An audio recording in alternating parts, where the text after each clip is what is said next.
إن الحمد لله نحمده ونستعينه ونستغفره ونعوذ بالله من شرور أنفسنا ومن سيئات أعمالنا من يهده الله فلا مضل له ومن يضلله فلا هادي له نشهد أن لا إله إلا الله وحده لا شريك له ونشهد أن سيدنا وسندنا وطبيبنا وطبيب قلوبنا محمدا عبد الله ورسوله الذي أرسله بالحق بشيرا ونذيرا وداعيا إلى الله بإذنه وسراجا وقمرا منيرا فقد قال الله تعالى في كلامه المجيد وفي فرقان الحميد সকলে জবান ছেড়ে আমার সাথে পড়ুন আউযু বিল্লাহি মিনাশ শাইতানির রাজীম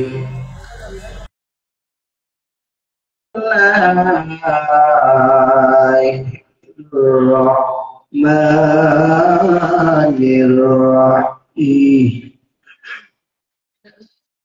لقد صدق الله رسوله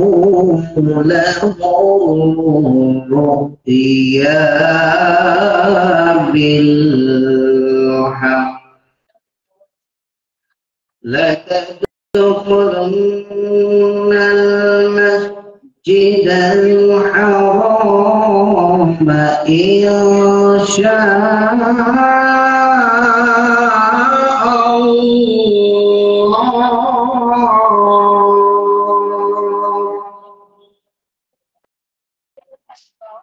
إن شاء الله آمنين محلقين رؤوسكم ومقصرين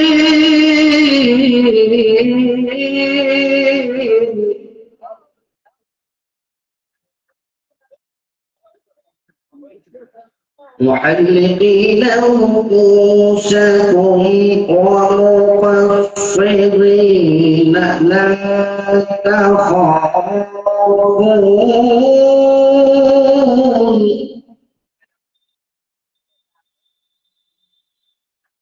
فعلم ما لم تعلموا فجعل من دون ذلك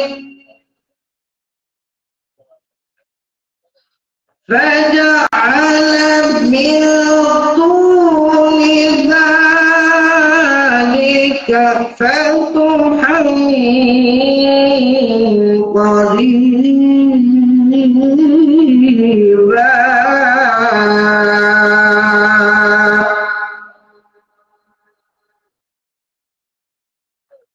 فعلم ما لم تعلموا فجعل من دون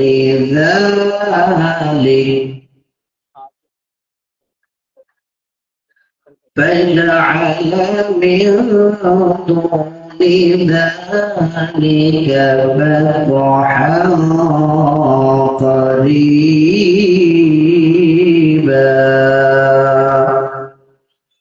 صدق الله العظيم.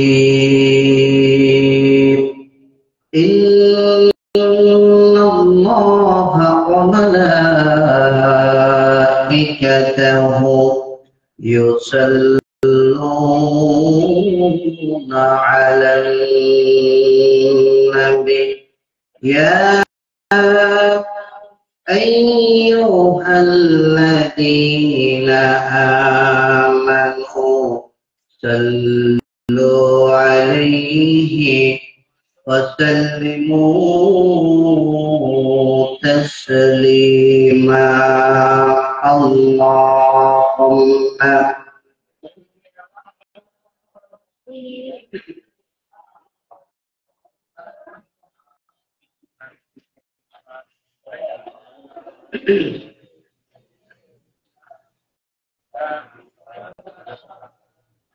خلفاء راشدার শরীদিন কেন যে ফিরে আর আসে না,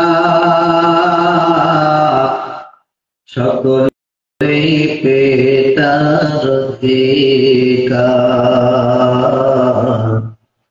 কেন যে প্রাণ খুলে হাসে না, কেন যে প্রাণ খুলে হাসে না। ধরে আসলে বসে অমরের রাজ শাসন করেছে, খলিফা ওমরের শাসনে কোনদিন কেউ কি মরেছে? সেই ওমরের মতো কেউ ধরাতে আর কি কোনদিন হবে না। খোলাফায়ে রাশিদার সোনালী দিন কেন যে ফিরে আসে না, সকলেই পেতার অধিকার, কেন যে প্রাণ খুলে হাসে না, কেন যে প্রাণ খুলে বলে না।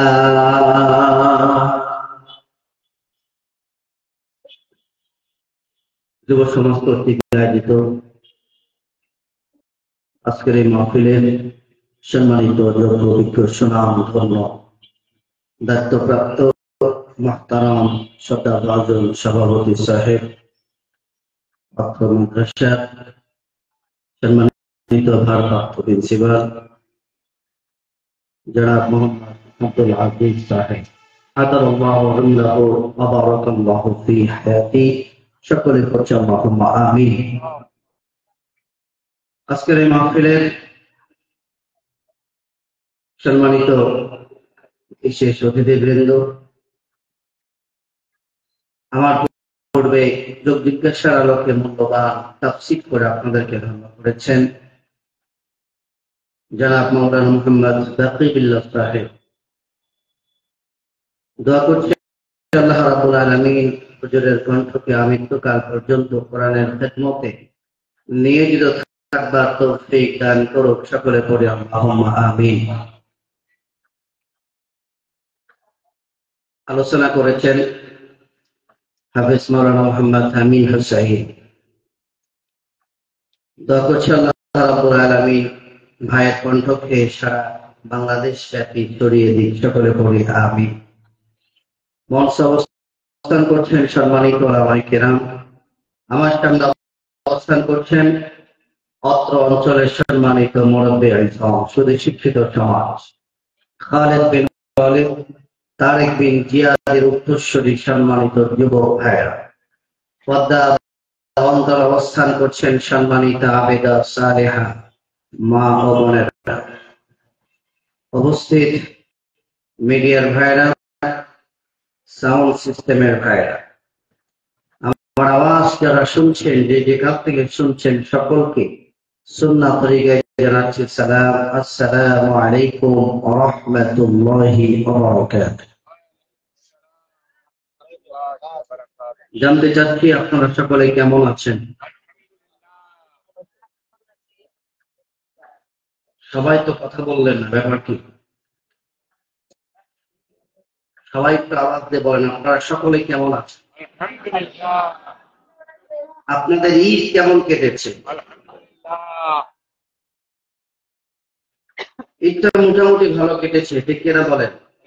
দীর্ঘ 16 বছর পরে এদেশের স্বৈরাচার হাসিনা মুক্ত, কাউয়া কাদের মুক্ত ঈদ আমরা পালন করেছি। কথা ঠিক কিনা? 16 বছর পরে এদেশে আবার বনিতা যুবক তারা ঈদের আনন্দ করেছে, মিছিল করেছেন, স্বাগত জানিয়েছেন। কথা ঠিক কিনা বলেন? বিগত বছরে মাথায় টুপি দিয়ে রাস্তায় দাঁড়ালেই জামাত আর শিবির জঙ্গি বলে জেলখানায় বন্দী করেছে। কথা ঠিক কিনা? আমরা সেই সিস্টেম থেকে মুক্ত হয়েছি। আল্লাহ রাব্বুল আলামিন আমাদেরকে একটি স্বাধীন বাংলাদেশে আবারও যে ইসলামের উর্বর মাটি এই অঞ্চলগুলো, ঠিক কিনা? আল্লাহ রাব্বুল আলামিন আমাদেরকে কোরআন শোনার জন্য একত্রিত করেছেন, এর জন্য প্রাণ ভরে পড়ছি আলহামদুলিল্লাহ, পড়ছি আল্লাহু আকবার, রব্বানা লাকাল হামদ হামদান কাসীরা طيبا مباركا فيه كما ينبغي لجلال وجهك وعظيم سلطانك। আমরা আল্লাহর প্রশংসা করলাম, অসংখ্য দরুদ ও সালাম সাইয়্যিদুল মুরসালিন খাতামুন নবিয়্যিন রাহমাতাল লিল আলামিন, যে নবী ভাঙ্গা ইসলামের উপরে প্রতিষ্ঠিত করেছিলেন ইসলামিক সমাজ, সে নবীর উম্মত হতে পেরে হৃদয়ের সব রকম ভালোবাসা উজাড় করে দিয়ে আমরা দরুদ ও সালাম পৌঁছে দিচ্ছি সুদূর লোহিত সাগরের পাশে সোনার মদিনায়। সকলে পড়ছি সাল্লাল্লাহু আলাইহি ওয়াসাল্লাম। আপনাদের আওয়াজের অবস্থা এরকম কেন? যে আপনাকে খুব ঘুম পেয়ে গিয়েছে, মানে যেভাবে বসে আছেন ওটা বার্তা, মনে হচ্ছে আপনার কোনো ইমেজ নাই, এনার্জি নাই, শরীরে শান্তি পাচ্ছেন না, এনার্জি না, চুপ করে বসে আছেন। আপনাকে আমরা জোর করে ধরে রেখেছি? এটা বলেন। আমি আপনাদের সামনে যে কোরআন থেকে কথা বলবো, পৃথিবীর সবচাইতে মাজলুম কিতাব, সেটার নাম কি? আল কোরআন। জোরে বলতে হবে, আরেকটু জোরে বলেন। এই কিতাবটা মাজলুম কিনা? কথা বলেন, এই কিতাবটা মাজলুম কিতাব কিনা? এদেশে ৯২% মুসলমানের দেশে তাফসীর মাহফিলের জন্য মাইকিং করেছে, এই সামান্য মাঠটুকু ভরে নাই, তাহলে এর চাইতে মাজলুম কিতাব আর কি হতে পারে? কথা বলেন ঠিক কিনা? এখানে যদি আসন হতো, মমতাজ আসবে, এরপরে ল্যান্সি আসবে, অমক তমক আসবে, বলেন তো জায়গা দেওয়া সম্ভব হতো? একটু জোরে বলেন, জায়গা দেওয়া সম্ভব হতো? ওনাদের মাহফিল এই শুনলে বুঝি কোনো লাভ নাই আমাদের, ঠিক কিনা বলেন? এই জন্য মানুষের গুরুত্ব কম, কিন্তু পৃথিবীর সর্বশ্রেষ্ঠ কিতাবের নাম কি বলেন? সবচাইতে দামি কিতাব। This is the book, the most authentic book in this world. Whereof there is doubt not about it, guidance for those who are muttaqin. আল্লাহ বলছেন যালিকাল কিতাব লা রাইবা ফীহ, যে কিতাবের মধ্যে কোনো ভুল নাই, সন্দেহ নাই, সন্দেহের অবকাশ মাত্র ওই কোরআনে পাওয়া যাবে না। এই কোরআনকে যারা মহব্বত করবে, কোরআনকে যারা ভালোবাসবে, দুনিয়াও তারা সফল হবে, কবরেও সফল হবে, আখিরাতেও সফল হবে, তারা জান্নাতে চলে যাবে। আর যারা কোরআন থেকে দূরে সরে যাবে, কোরআনের আইন থেকে মুখ ফিরিয়ে নেবে, তারা প্রথম নম্বর কিয়ামতের ময়দানে অন্ধ হয়ে উঠবে।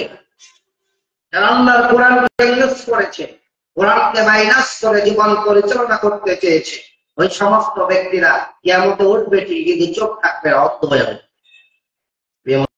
মুসলমান ভাইয়েরা, মনে দুঃখ কষ্ট নিয়ে কথা বলছি। আজকে যে মুহূর্তে আমরা বসে আছি এখানে, আজকে আমাদের অপর প্রান্তরে মুসলমানদের প্রথম কেবলা বাইতুল মুকাদ্দাস তারা বোমা মেরে, মিসাইল মেরে চূর্ণ বিচূর্ণ করে দিতেছে। কথা বলেন ঠিক কিনা?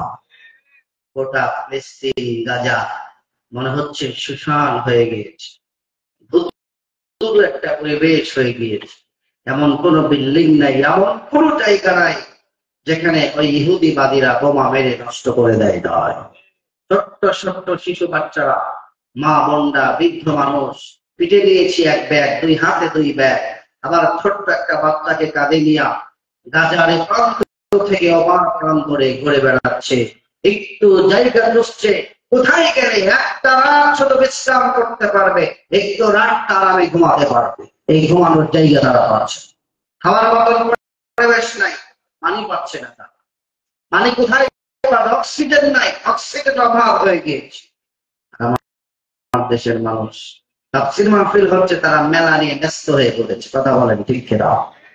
হে মুসলমান ভাইরা, আচ্ছা বলেন, ফিলিস্তিনের মুসলমানদের জন্য আমাদের কিছু করণীয় আছে কিনা? কথা বলেন, কি করণীয়? শুধু হাত তুলে দোয়া করবো এই?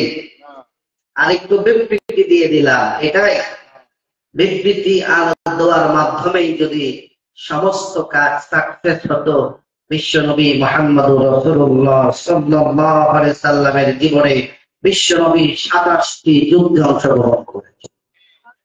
27টি যুদ্ধ করেছেন বিশ্বনবী মুহাম্মদুর রাসূলুল্লাহ। যদি হাত তুলে দোয়া করলে সাকসেস হওয়া যাইতো, ইসলামের বিজয় হয়ে যাইতো, তাহলে বিশ্বনবী মুহাম্মদুর রাসূলুল্লাহ সাল্লাল্লাহু আলাইহি সাল্লামের চাইতে দোয়া কবুল হওয়ার মানুষ আর কি পৃথিবীতে আছে নাকি? নবী যদি হাত তুলে দোয়া করতেন তাই তো সব ক্লিয়ার হয়ে যেত। এরপরেও বিশ্বনবী কেন জিহাদে অংশগ্রহণ করলেন? কি জন্য বিশ্বনবী তায়েফের জমিনে মার খেলেন? কি জন্য বিশ্বনবী উহুদে দাঁত ভাঙলেন? কি দরকার ছিল? তার মানে বোঝা গেল সব সময় দোয়া করলে কাজ হয় না। ঠিক কিনা? আপনার পাশে আগুন লেগেছে, আপনি দোয়া করছেন, আল্লাহ আগুন নিভাইয়া দাও, আগুন নিভাইয়া দাও। আমার বাড়ি পড়ে যাচ্ছে, আপনি আগুন নিভাইয়া দাও। আপনি যদি কিয়ামত পর্যন্ত এরকম দোয়া করেন, আপনার বাড়ির আগুন নিভবে? একটু আওয়াজ দিয়ে বলতে হবে, আগুন নিভে যাবে? আগুন নিভবে না। আল্লাহ বলছেন তোর হাত দিয়েছি, বর্তমান সময় প্রযুক্তি দিয়েছি, সেগুলো কাজে লাগা, আগুন অটোমেটিক নিভে যাবে। ঠিক কিনা? প্রিয় মুসলমান ভাইয়েরা, আজকে বিবৃতি দিয়াই আমরা শেষ হয়ে যাচ্ছি। বিবৃতি দিয়ে আমরা শেষ করতে চাচ্ছি। পৃথিবীতে 200 কোটি মুসলমান যদি একটা বারের জন্য একযোগে নারায়ে তাকবীর আল্লাহু আকবার স্লোগান উচ্চারিত করত, আল্লাহর কসম করে বলতে পারি तमाम পৃথিবীর 200 কোটি মুসলমানের নারায়ে তাকবীরের আওয়াজ করে ওই সমস্ত 57 লক্ষ ইহুদির বাচ্চারা রহিত সবাই কিছু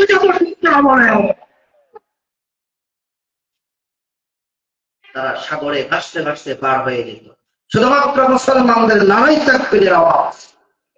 মুসলমান হয়েছে ভীতু, কাপুরুষ, শুধু নারায়ে তাকবীরটা দিলে উচ্চ কণ্ঠে এতটুকু না। মুসলমান ভাইরা মনে রাখতে হবে, মুসলমানদের বিমান নাই, কামান নাই, মিসাইল নাই, অস্ত্র নাই, কিচ্ছু নাই, কিন্তু মুসলমানদের সবচাইতে বড় অস্ত্র হচ্ছে নারায়ে তাকবীর, আল্লাহু আকবার। ঠিক কিনা?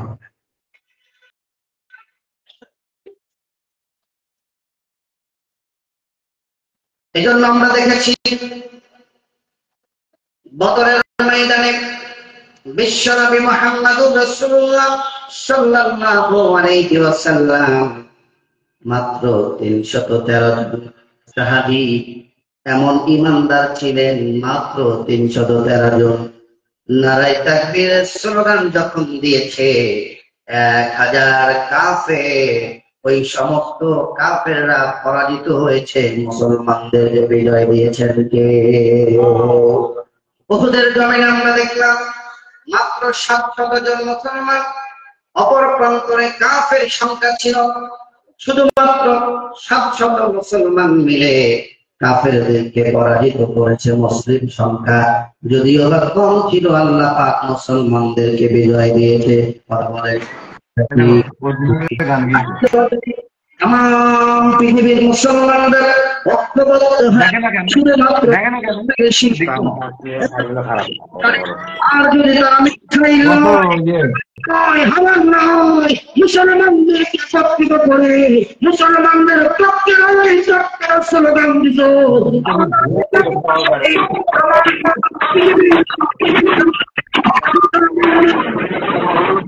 কথা মুসলমানদেরকে নিয়ে শব্দ করার সাহস পেল না। কথা বলেন ঠিক কেন? কিন্তু আমরা মুসলমান হয়েছি কাপুরুষের মতো। আমাদের ইতিহাস আছে, সাদ বিন আবি ওয়াক্কাসের ইতিহাস, 60,000 সৈন্য নিয়ে আফ্রিকার ভূখণ্ডে কালিমার পতাকা উত্তীর্ণ করেছিল। মুসলমানদের জায়গা দিবে না, জঙ্গলে চলে গেল। জঙ্গলের বাঘ ভাল্লুকের সঙ্গে যুদ্ধের ঘোষণা দিয়ে দিল। বনের হিংস্র প্রাণীরা বলল, যেহেতু মুসলমানরা চলে এসেছে, আল্লাহর হুকুম, আল্লাহ রাব্বুল আলামিনের জমিনে আল্লাহর দ্বীনের বিজয়ের জন্য তারা এসেছে। কিছুক্ষণ পরে দেখা গেল বনের হিংস্র প্রাণীরা মুসলমানদেরকে নিরাপদ জায়গা করে দিল। বন থেকে পাখিগুলো সব বের হয়ে চলে যাচ্ছিল। আমার মুসলমান, আমরা হলাম সেই মুসলমান, আর আজকে আমার প্রথম কেবলাকে মিসাইল মেরে উড়িয়ে দেয়, আর আমার দেশের মুসলমানরা একটা বারের জন্য প্রতিবাদ করতে চায় না। কথা বলে ঠিক না বেশি? বর্তমান সময় ইন্টারন্যাশনাল ইউনিয়ন বর্তমান সময় পৃথিবীর সবচেয়ে বড় সংগঠন মুসলমানদের, সেখান থেকে ফতোয়া জারি করা হয়েছে। বর্তমান সময়ে ইসরায়েলদের সাথে যুদ্ধ করা পৃথিবীর 200 কোটি মুসলমানের জন্য ওয়াজিব হয়ে গেছে। তারা ফতোয়া জারি করছে যে মুসলমানরা তাদের সঙ্গে যুদ্ধ করতে হবে, এটা ফতোয়া জারি করা হয়েছে। এখন আমার মুসলমান ভাইদের কাছে আমি জানতে চাই, যদি ডাক্তার ইউনূস 57টা মুসলিম কান্ট্রি থেকে মাত্র 1 লক্ষ করে যুবকদেরকে যদি প্রস্তুত করে, 57 লক্ষ যুবক তারা যদি জিহাদের ময়দানে নেমে যায়, বলেন তো দেখি ইসরায়েলের চিহ্ন খুঁজে পাওয়া যাবে নাকি? জোরে বলেন, আরো জোরে বলতে হবে। আমার মুসলমান ভাইরা, এদেশের যুবকরা জিহাদের জন্য প্রস্তুতি হয়ে আছে। বলা বলেন ঠিক কিনা? আরো জোরে বলেন ঠিক না নাকি? আমার যুবকদের কাছে আমি জানতে চাই, ডক্টর ইউনূস যদি আমাদেরকে ঘোষণা করে তারা ফিলিস্তিনের পক্ষে ইসরায়েলের সাথে জিহাদে নামতে চাও, তোমরা প্রস্তুতি নাও। আমি আজকে দেখতে চাই এই জন্য তারা রাজি আছো মুসলমানদের পক্ষে হয়ে ওই জালেমদের বিরুদ্ধে জিহাদ করবো। হাত তুলে আল্লাহকে দেখা দাও।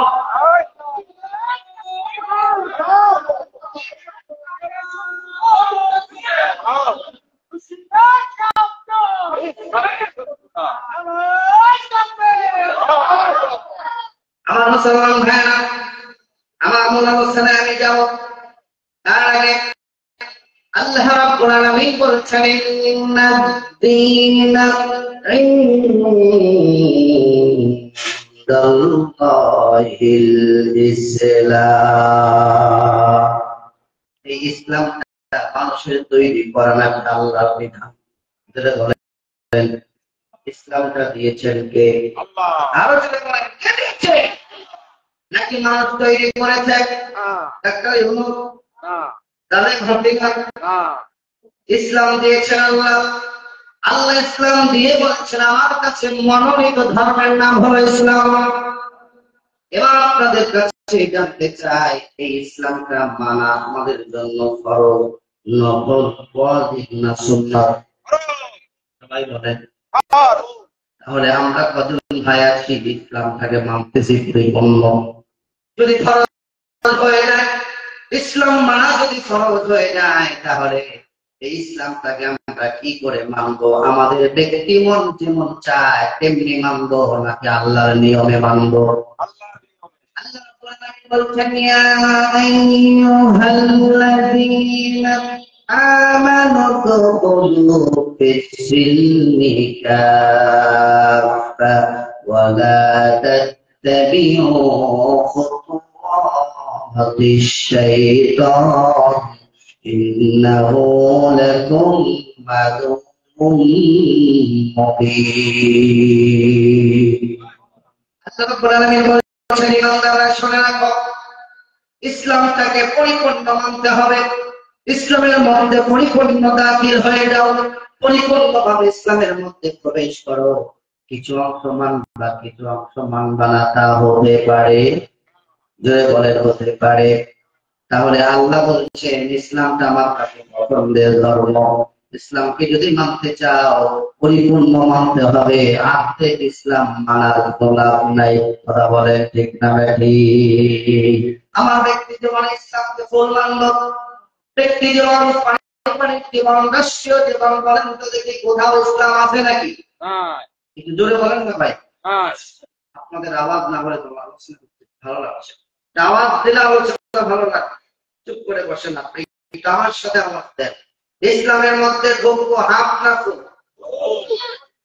আমরা যখন খেতে বসি খাওয়াটা হাফ হয় না ফুল হয়? ফুল হয়।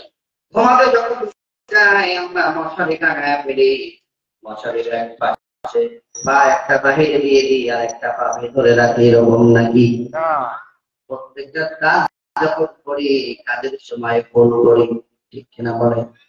খাওয়ার সময় ফুল করি, ঘুমানোর সময় ফুল করি, প্রত্যেকটা সেক্টরে যেটাই করে সেটাই ফুল। শুধুমাত্র ইসলাম মানার ব্যাপারে আমরা হার মানি। করা বলেন ঠিক কিনা? আল্লাহ বলছেন, ওয়ামান ইয়াবতাগি গায়রাল ইসলাম,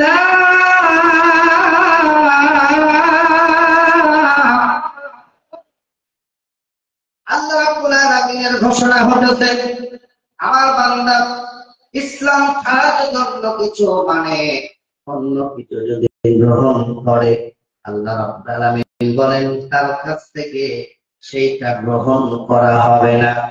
এমনকি কিয়ামতের ময়দানে তার জীবনের প্রত্যেকটা আমল আল্লাহ রাব্বুল আলামিন বরবাদ করে দিবে। যে মানুষটা ইসলামের মধ্যে পরিপূর্ণ ঢোকে নাই, ওই মানুষের জীবনে ইসলামটা তো পরিপূর্ণ হয় নাই, আমলটাও পরিপূর্ণ হয় নাই, ইবাদতটা পরিপূর্ণ হয় নাই। তাহলে আল্লাহ রাব্বুল আলামিন তার ইবাদত কবুল করবে কি করে? কথা বলেন ঠিক কিনা? এর জন্য মুসলমান ভাইরা, আমরা যারা আছি ইসলামটাকে পরিপূর্ণ মানবো, শুধু নামাজ মানবো, রোজা মানবো, হজ মানবো, যাকাত মানবো না, কিতাব মানবো না, কিসাস মানবো না। কথা বলেন ঠিক কিনা? বর্তমান সময় নামাজ মানে অসুবিধা নেই, রোজার মাস গেল রোজাও রাখতে অসুবিধা নাই, হজের মৌসুমে হজও করতে যাওয়া অসুবিধা নাই, কিন্তু কিতাবের কথা বললে অসুবিধা নাই। যারা বলে কিতাব মানে জিহাদ ফি সাবিলিল্লাহ, আল্লাহর রাস্তায় জিহাদ করা, এই জিহাদের বেলায় সেটা আমাদের বাধা, ঠিক কিনা বলে? জিহাদ করার কথা বললে মানুষের মনটা উলট পালট হয়ে যায়, যে হুজুররা কেন জিহাদের কথা বলে, কিসাসের কথা কেন বলে? ইসলাম মানবেন পরিপূর্ণ মানতে হবে, হাফ মানবেন দরকার নাই, মানেন ভুল না হয় সব ছেড়ে দেন, সুবিধা নেই। আপনি যদি না মানেন আল্লাহ কি অসুবিধা? অসুবিধা কার? নিজেরই। কথা বলেন, নিজের প্রতি অসুবিধা হবে সেটাই দিয়ে, আল্লাহ কোনো অসুবিধা নাই। আপনি মানলে আপনার লাভ, না মানলে আল্লাহ লাভ। কার লাভ? নিজেরই লাভ। আর কার লস? নিজের লাভ, নিজের লস, আল্লাহ কিচ্ছু না, ঠিক কিনা বলে? এখন মানলে আল্লাহ পুরস্কার দেবেন, পুরস্কারটা কি? আল্লাহ পাক রব্বুল আলামিন আমাদেরকে জান্নাত দিবেন। এই জান্নাতে যদি আমরা দিতে চাই তাহলে ইসলাম মানব যেমন, কোরআন মানব যেমন, হাদিস মানব যেমন, রোজাও মানব যেমন, হজ মানব যেমন, যাকাত মানব তেমন, কিতাব মানব যেমন।